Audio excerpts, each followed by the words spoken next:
Welcome to Networking RX, a podcast devoted to helping business professionals like you enhance your networking skills in order to become more proficient giving and receiving quality business referrals and improving the overall quality of your life and the lives of those around you.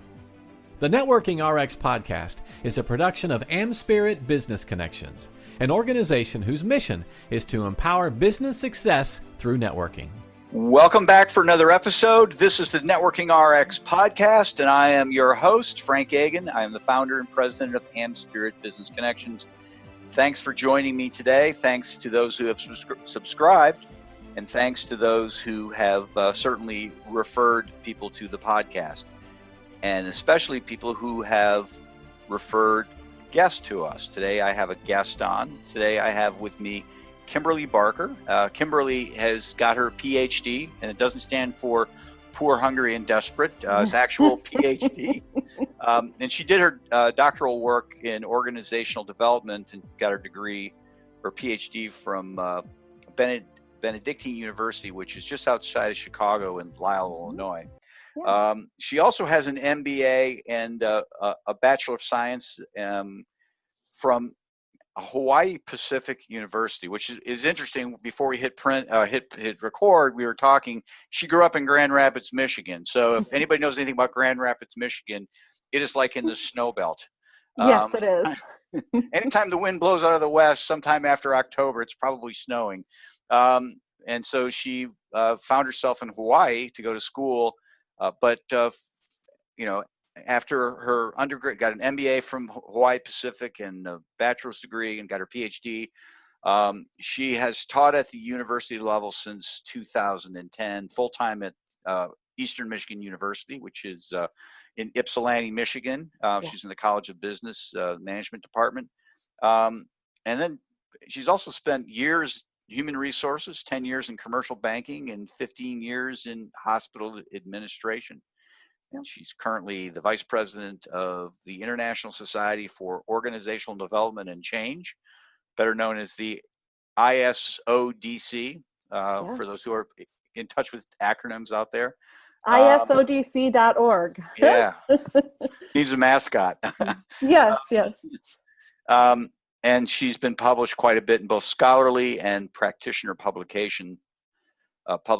Her research includes living one's best life at work, global organization development and change, cultural competence and dilemma reconciliation, gender equality, healing organizations, and servant, humble, compassionate, lean leadership. Kimberley, thank you for coming on the program today. Thank you. I tell people a lot of times that I moved to Hawaii for love, and I came back to Michigan for that same love. Okay. There you go. Your husband owes you, right? He owes you. Yes. And I don't think I told you, he was in the Marine Corps. That's what brought us to move to Hawaii. So, okay. Yeah. Well, you know what? You were referred to me by Mary Chekanasi, right? Yeah. And one of the things Mary and I talked about the hedonic treadmill. And basically, my understanding of it is, and Mary will correct me if I'm wrong, is that our level of happiness is really, I don't want to say fixed, but outside force. We control our own happiness. Yes. Winning the lottery is not going to make me happier long term, right? I agree. Losing a leg, losing a limb, being paralyzed, knock wood, it doesn't happen, but it isn't going to make me unhappy long term. Right. And so being in Hawaii, you necessarily wouldn't be any happier than you are in the state of Michigan. Well, it does really help when the sun is shining every day. Yeah. And it's about 80 degrees. Yeah. But we have that in Michigan right now, right? Yeah, there you go. Hey, you're working on a book. Yes. And Mary connected us, and so we've talked, and I talk about personal relationships. Well, I talk about relationships on the program, professional relationships, which are closely akin to personal relationships because we only have one brain and it sees pretty much everything the same.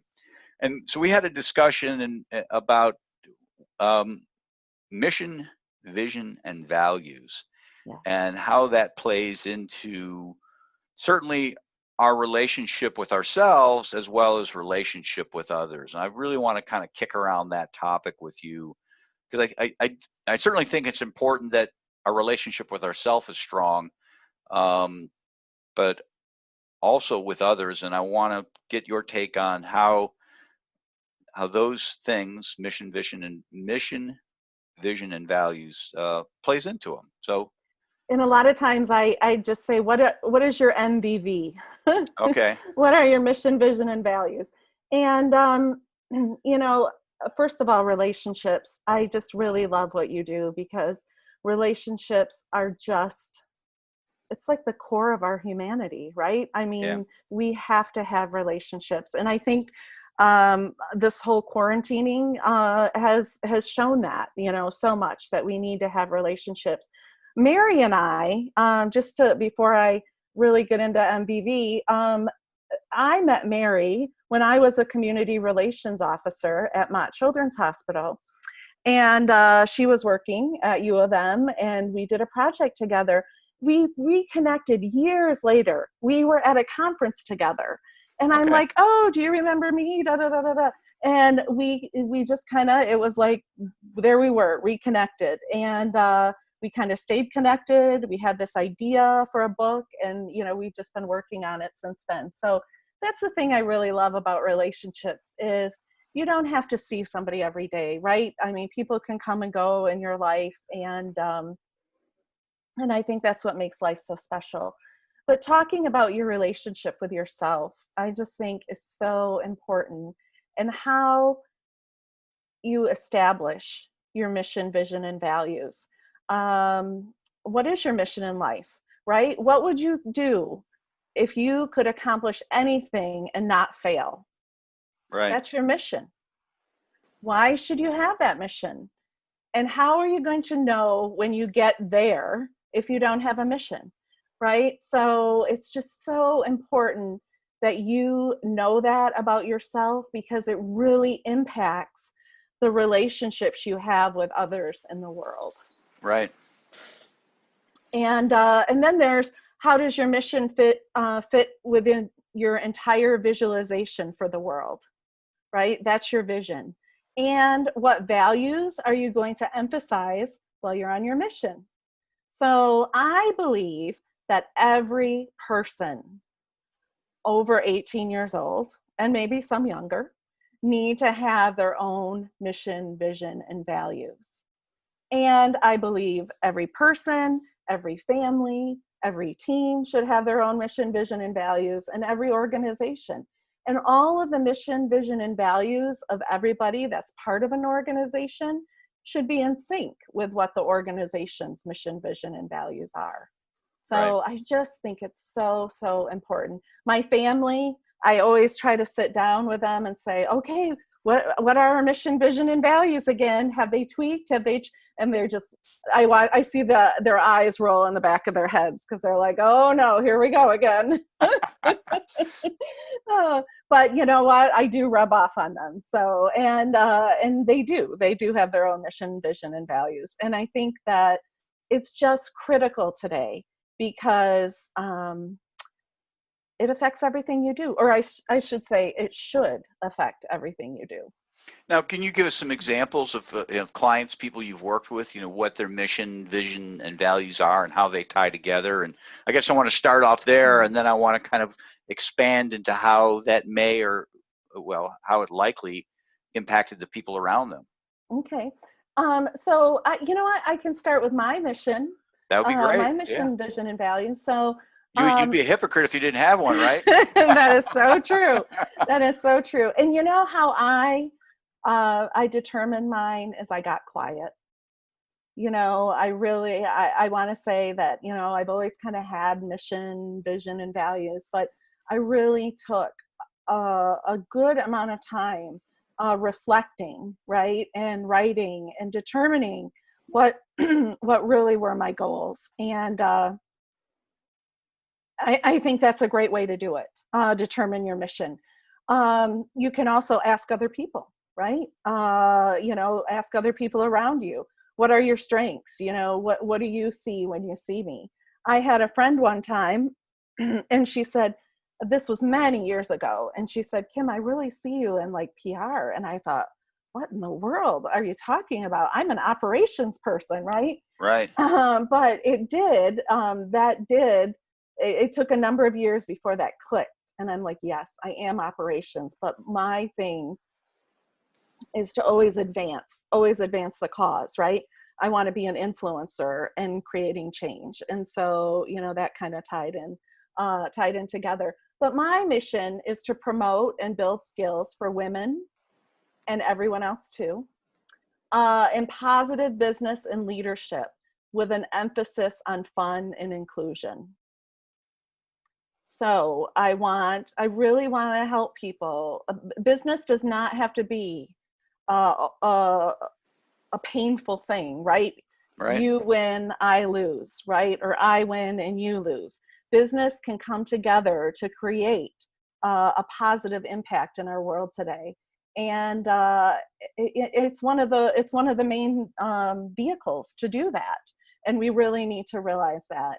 And women, it's really important to me to encourage women, but also everyone else too, in positive business and inclusion. And it doesn't have to be, fun is good, right? We can all have a little fun Right. as we're going along in our day. So, so my vision though, so your mission is your specific, right? What do you want to accomplish? Your vision is a little bit larger. My vision is to help people live their best life at work, right? I want people to be happy when they go to work. Right. Maybe not skipping and singing, but to be happy on Monday morning when they go to work. I was just going to say that, not dreading Sunday evening. Yes. Yeah. More heart attacks happen on Monday morning in the early hours than at any other time in the week. And I do realize that work is still a 4-letter word, but we can try to make it fun, right? Yeah. And then my values are to promote love, fun, inclusion, good health and well-being, peace, continuous learning, and kindness to all I encounter. And I really struggled on putting the word love in there, but it's not a touchy-feely kind of love.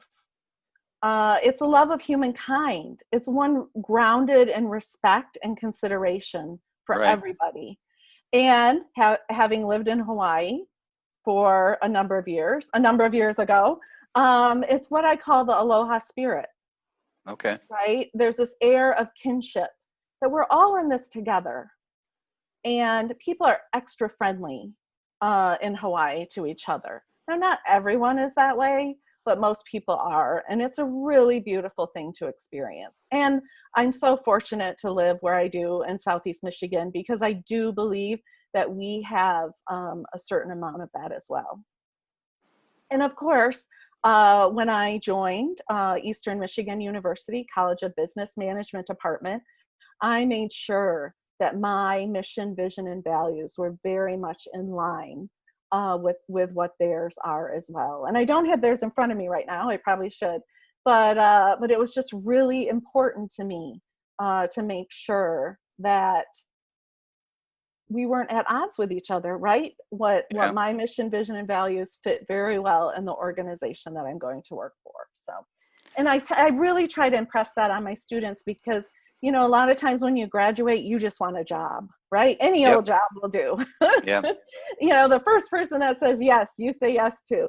And I try to impress on them that it is important as the interviewee that you are asking a lot of questions as well and making sure there is a fit. Because that can save you a lot of pain and suffering later. So. Well, yeah, certainly wasted time. I find that people who are most successful, and when I say most successful, I'm not talking 7-figure successful. I mean, it's not a money thing, but it's just kind of it's a fulfillment thing. Yes. Where they have enough to be secure in their life, that they all have they all look at what they do as serving mankind. Yes. And this may be laughable to some, but even like my insurance agent, I mean, he truly believes, and I'm not joking about it, I think it's great. He truly believes he's doing a service to the world by helping people get the right coverage and have that peace of mind at a fair price. And he is. Yep, that's right. That's his role. Yeah. Yeah, and I think it's so important for every person to determine that. And how do you do it? You have to keep swimming, right? If you don't know it at any time, you keep moving through life and you'll figure it out. It'll come to you one day. And so I was watching the Today Show at the beginning of this year, and Hoda Kotb, I struggle with pronouncing her name. That's okay. I'm a big fan of hers, and she said her family was establishing a mission statement for the year. Oh, interesting. And I was so excited. I was all by myself, but I did a little happy dance. There you go. Because I thought, oh my gosh, this is catching on, that people, should have a mission, vision, and value statement. So, right. Yeah. No, I think it's important. I don't know if I take it to the extent you do. But I was in a mastermind group years ago. It was 2005, and we had to come up with a statement. And I write it down every month. I rewrite it every month, and it changes, not drastically, but it changes. Right. I would quote it, but my statement is to live a long, healthy life marked by significant contribution to others, and much personal and professional achievement, as well as asking for things I need. So it was just my mantra. Yeah. I don't know if that fits with, but it gets me thinking every month. Okay, what am I trying to do? What am I trying to achieve? Who am I trying to help? What do I need? I need to ask for it. I can't be this lone ranger in life and just hope that it comes to me. Yes, and I tell my students all the time, you don't get any points for being shy. Yeah. If you need something, you have to get out there. You have to ask for it, right? And you have to be clear about what you need. Yeah. And I really like that you said that it can change. It can, you can tweak it. I firmly believe that your mission, vision, and values are not stagnant. Yeah. They should be living and breathing, right? Yeah. And it should be reviewed regularly and updated, just like you do. Yeah. And I think that's so important. When Ginny Rometty became the new CEO of IBM, she hosted a global strategy session round the clock where employees could call in and join in creating the new mission, vision, and values for the organization. Oh, that's neat. What a great way to allow those that want to be heard, right, to voice their opinion on how they would like the company to move forward. To me, that is real leadership. And think about a company like IBM that's over 100 years old. I mean, how many times has their strategic direction had to change? Yeah. And there's a quote by Ginny Rometty that I just love. She says, "Never love something so much that you can't let go of it." Right? And that's why I think an organization like IBM has been around for so long, is because they have adapted to this changing world and figured out where they fit in to the world. So, yeah. That's a good point. Yeah. Okay, so you're a full-time at Eastern Michigan University. Yes. Go Hurons. Are they still Hurons? No, they're Eagles. Okay, I'm sorry. Eagles. All right, I got all the Native Americans outside the studio now. Now a lot of people think they're emus, right? So okay. No, but they're eagles. Okay. But you and Mary are coming out with a book? Yes, we are, and we're so excited about it. It's going to be called, or our working title right now is Leading from the Front Lines. Okay. And it's positive business practices for the superheroes of service. And our goal is to give positive business practices or principles to frontline employees, right? How can you positively impact the world as an employee? I'm just an employee. I hear that all the time. I'm just and I'm like, no, I don't want to hear I'm just right? Yeah. Everybody was just at one point or the other. And so how can you help create positive changes in our world? And it's just been an amazing co-authorship. As you know, she's an amazing person. So it's not too hard, not too difficult to work with her. So No. Well, who is it? Margaret Mead, who said, never doubt that a small group of individuals can change the world. In reality, it's the only thing that ever has. Yes.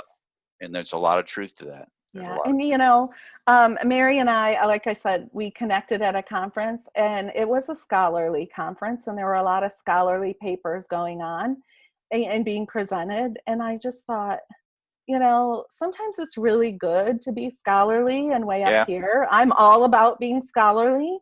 Yep. But sometimes it's really good to be practical, right? How can you take this and make it practical so that anybody can benefit from it and anybody can create positive change? Right. And we both really connected over that.